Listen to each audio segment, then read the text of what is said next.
I'm just in the advanced mode in the BIOS. I'm under the AI tweaker, and this is where you do the overclocking. So you want to set the per core CPU core ratio. It'll be on auto when you start. I'm working my way up. I'm going to try and go for gold here. I've got no ambition of going any higher than this with a simple air-cooled system. So this will be 4.7 gigahertz. I am going to jack up the voltage to 1.34, which might be a fraction low.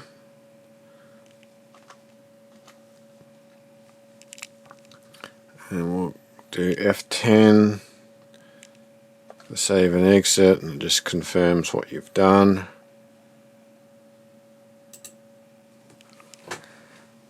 So 4.6 will be 15%, so this is what, 17, is it 17.5%, something like that. So you know, that's a pretty solid. I'm happy with 10. 15 would be amazing. And I'll back it off to 4.6 or even 4.5 if I need to. Oh. Your device ran into a problem. Okay, first time we've seen this.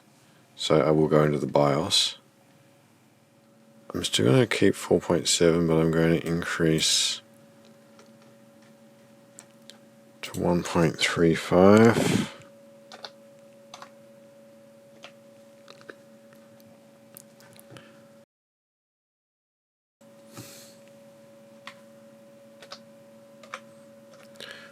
.36.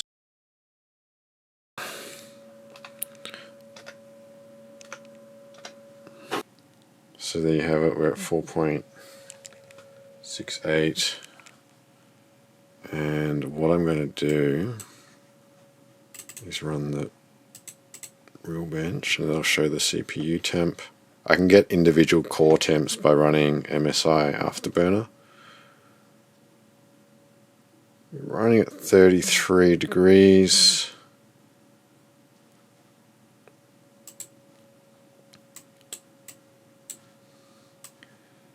I'm inclined to like just restart Windows and just see if we can get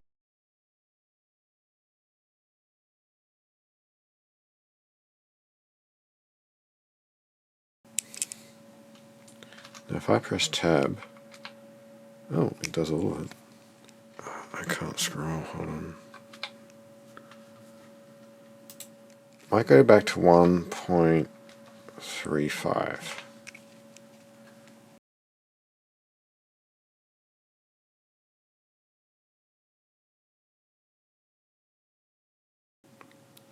We're at 4.6. We're going to do a stress test. We're going to do 32 gigs of RAM enabled. We're at 32 degrees, so let's just go for it. We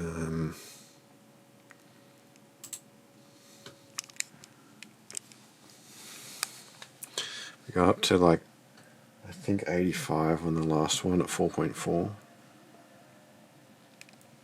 So this is the key window here. There you go, 74, 75, 77. We're at 100% CPU. I'm not going to film the whole thing, so yeah, it's underway. It's not exploding above 80 just yet, so it's actually looking kind of good. I mean, barely above what it was at 4.4. Oh, we got instability, so it failed the test. So what it advises when it does this is to raise the voltage, and that's what I'm going to do. 3, 6. I thought I was going to get away with a bit lower, but never mind. Straight into Windows, perfect. Do the usual. Oh, I've got no mouse. Okay, now I've got the mouse back. Had to go to the front USB port. Very, very odd. Let's get the camera back up. So I plugged it into a USB 3 port. I'll have to Google that if that's a thing that can happen with overclocking. It almost seems unrelated. Bit of a coincidence there.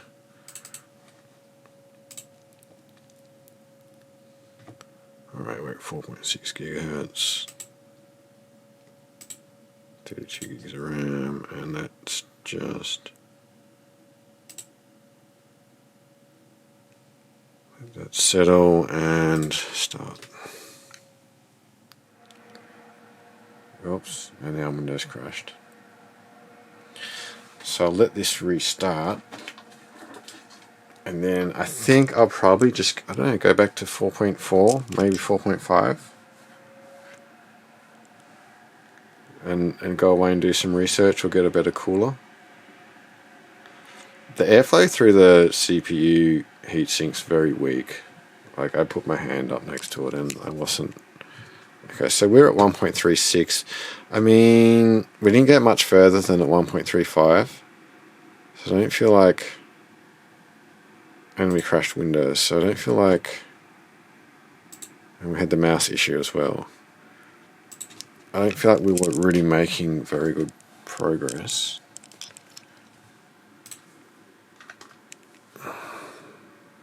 Alright, there I'll go to 45.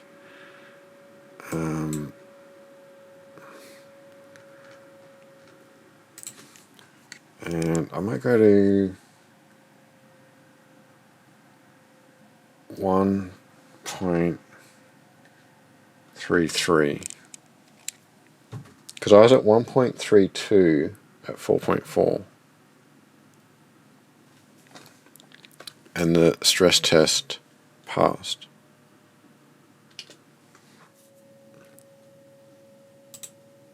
Let's see how we go on this one.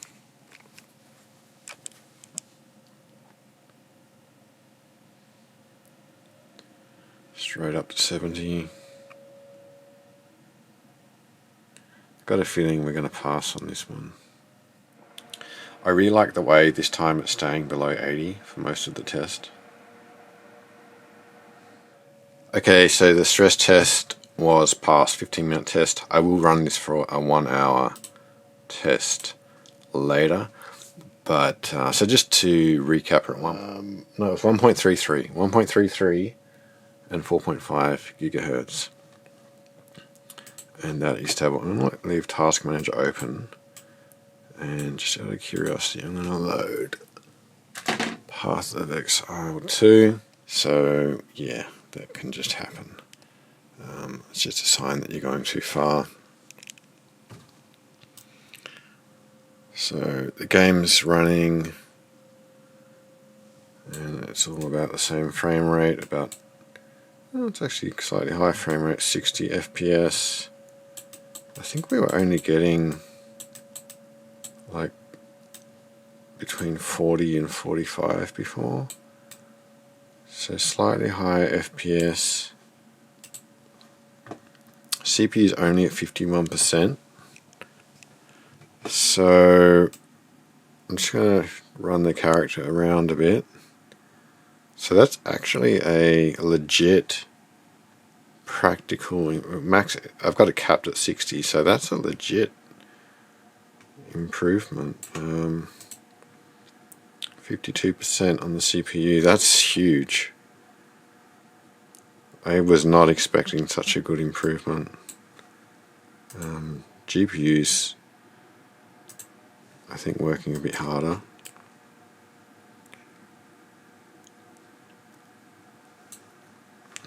What I will do is just have a quick look at the MSI Afterburner. Go to Analytics. This allows you to see all the different core temperatures. So I don't know why it goes 1 to 8 instead of 1 to 4. I mean, I know there's 8 threads, but anyway, so 33, 34, 36, 33, 33. So actually very, very very, very mild. I mean, it's not much more than room temperature. Okay, now it's kind of cool. It stays up when I'm playing the game, so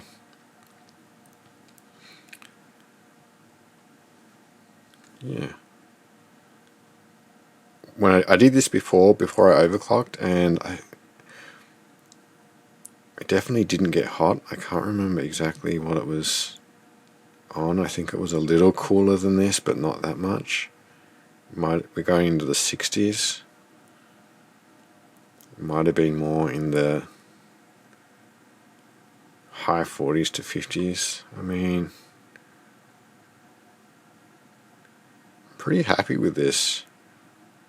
Now, I'm only running at 1080p resolution, so I wouldn't get this many FPS at a higher resolution. But the game looks good. It's not crashing. Not that I'm loading a level. It's just yeah. So staying at about 60. Let's actually go into a level. I don't know which one.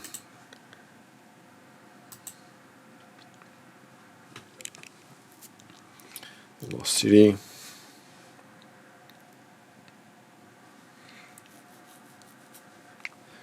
So really a pretty good CPU. And I'm at 60 FPS. Oops. Sometimes when you first go into a zone you do get some artifacts or failure to render, but this is all looking good. Of course there's a bloody rare monster right there. It actually does feel a bit smoother as well. I'm pleasantly surprised at how good. Now the minions might add to the CPU usage.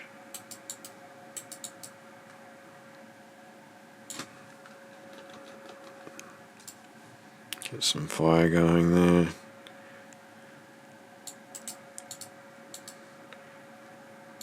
Temps are reasonable. Look, if it can stay stable in this game, I mean that's enough of a test for now. That's pretty impressive. So, overclock success. 1.33 volts at 4.5. But I don't want to be surfing like, you know, too dangerously with this stuff, so I think I'll just leave it at 4.5 gigahertz. 12.5% upgrade. Serious difference to that game. So yeah, it's turning into a bit of a beast of a computer.